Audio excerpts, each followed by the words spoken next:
सालों की रिसर्च के डेटा से पता चलता है कि अगर कोई इंसान अपने डेली रूटीन में जरूरत से कम सोता है तो उसकी एज पर नेगेटिव असर पड़ता है, यानी उस पर्टिकुलर इंसान की लाइफ एक्सपेक्टेंसी कम हो जाती है। पहली बात तो ये कि फोर्सफुली अपनी बॉडी को सोने से रोकना हमारे लिए बहुत हानिकारक बात होती है। अपने आप को जबरदस्ती सोने से रोकने के कारण हमारे शरीर में क्या क्या नुकसान हो सकते हैं हमें पता ही नहीं होता है। इससे बॉडी में तरह तरह की प्रॉब्लम्स जैसे डिप्रेशन, एंजाइटी, मेमोरी लॉस, ठीक से कंसंट्रेशन नहीं कर पाना, हार्ट प्रॉब्लम वगैरह हो सकती है, जिनके होने का कारण हम डिटेक्ट ही नहीं कर पाते हैं। अब इन सारी प्रॉब्लम्स को 8 से 9 घंटे की डेली नींद पूरी करने से अवॉइड किया जा सकता है।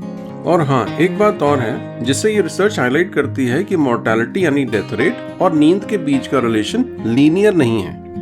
मतलब कि आप जितना ज्यादा सोएंगे तो उससे आपकी एज उतनी ही ज्यादा बढ़ेगी, ऐसा बिल्कुल भी नहीं है। वरना कोई भी इंसान दिन में 23 घंटे सोकर अमर हो जाता, लेकिन ऐसा नहीं है, ये आप भी जानते हैं। वास्तव में अगर कोई एवरेज से ज्यादा सोता है तो उसका मोर्टेलिटी रिस्क ज्यादा बढ़ जाता है, जो एक पोटेंशियल रीजन भी है प्रीमेच्योर डेथ्स का। तो अब आपके माइंड में ये ख्याल आ रहा होगा कि हमें एग्जैक्टली 8 घंटे सोना बहुत जरूरी है एक हेल्दी और परफेक्ट लाइफ जीने के लिए। आपके इस थॉट का आंसर हाँ भी हो सकता है और ना भी।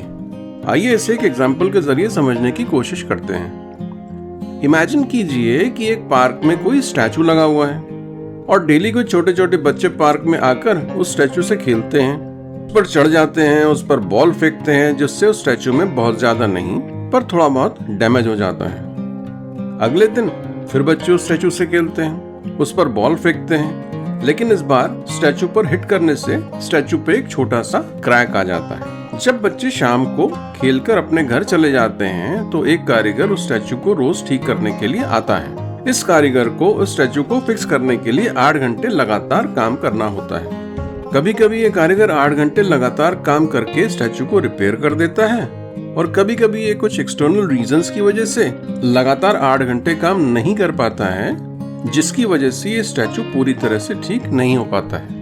अब आपको लग रहा होगा कि यार ये कैसा एग्जाम्पल है, इसका हमारी नींद से क्या रिलेशन है। आइए इसे एक एग्जाम्पल के जरिए समझने की कोशिश करते हैं। जो पार्क में स्टैचू है उसे आप अपनी बॉडी मानिए, और जो बच्चे डेली उस पार्क में आकर खेलते हैं उन्हें आप फिजिकल और साइकोलॉजिकल स्ट्रेस समझिए, जिन्हें आप डेली फेस करते हैं। और ये कारीगर जो क्रैक्स को फिक्स करने के लिए आता है उसे आप नींद समझिए।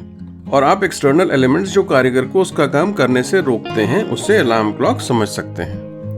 एक्चुअली नींद हमारी बॉडी का एक ऐसा टूल है जो हमारे माइंड और बॉडी दोनों को रिफ्रेश करता है। तो आप ही बताइए, अगर कारीगर यानी नींद को उसका काम नहीं करने दिया जाएगा तो स्टैचू के क्रैक्स कैसे खत्म होंगे। इन्हीं क्रैक्स की वजह से वो स्टैचू एक दिन पुराना होकर गिर जाएगा। अब आप समझ गए होंगे कि कारीगर को अपना काम बिना किसी रुकावट के पूरा करने देना कितना आवश्यक है। इसी वजह से ये रिकमेंडेड है कि आप बिना अलार्म क्लॉक के सोने की आदत डालें, जिससे कि आपकी बॉडी के पास पूरी तरह से रिकवर होने का ऑप्शन अवेलेबल रहे। आपको कभी भी कारीगर को उसका काम करने से डिस्टर्ब नहीं करना है, एटलीस्ट जब तक वो अपना काम पूरा ना कर ले तब तक। आपको उसका काम तभी बंद करवाना है जब वो अपना काम खत्म कर ले, वरना वो आपके शरीर में तरह तरह की बीमारियां क्रिएट कर देगा। अब आप यहाँ कंफ्यूज हो रहे होंगे कि हमें कैसे पता चलेगा कि हमारी बॉडी में यानी स्टैचू में कितने रिपेयर वर्क की यानी कितनी नींद की जरूरत है। कई साइंटिफिक स्टडीज इन्हीं क्वेश्चंस को एड्रेस करने के लिए पब्लिश की गई हैं, जिनसे पता चलता है कि ऑन एन एवरेज 9 घंटे से ज्यादा की नींद अर्ली डेथ से डायरेक्टली इंटरलिंक्ड है। सेकेंडली, जब आप बीमार होते हो तो वही बीमारी आपकी बॉडी को यानी स्टैचू को रिपीटेडली बॉल से हिट होने और कारीगर के द्वारा उसे रिपेयर ना कर पाने की वजह हो सकती है। इसी कारण जब आप बीमार होते हो तो आप एवरेज के कंपैरिजन में ज्यादा सोते हो, ताकि आपकी बॉडी को रिकवर होने का मौका मिले। क्योंकि सिकनेस में जब हम ज्यादा सोते हैं तो हमारी बॉडी के पावरफुल मैकेनिज्म को ज्यादा मौका मिलता है उस बीमारी से लड़ने के लिए।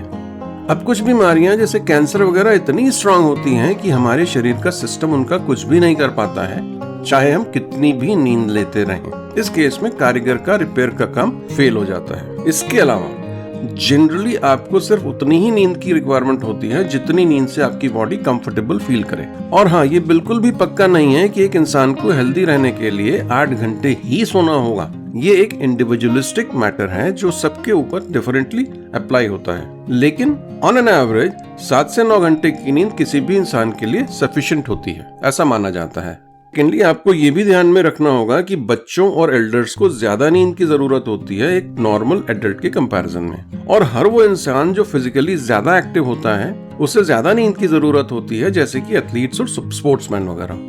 क्योंकि अपनी बॉडी को बहुत ज्यादा फिजिकल स्ट्रेस देते हैं, इसलिए इनकी बॉडी को रिपेयर होने के लिए ज्यादा टाइम चाहिए होता है, जो कि 10 से 12 घंटे भी हो सकता है। आप भी अगर डेली एक्सरसाइज करते हैं और अपनी बॉडी को फिजिकल स्ट्रेस देते हो तो आपको भी ज्यादा नींद की जरूरत होगी। अगर आप डेली 8 से 9 घंटे की नींद पूरी कर रहे हैं और फिर भी आप दिन भर थके हुए फील करते हैं तो आपको इस पर ध्यान देने की जरूरत है। सो फाइनली, इन कंक्लूजन, एक हेल्दी लाइफस्टाइल लीड करने के लिए please do not skip your precious sleep and please do not sleep too much. Thank you for watching.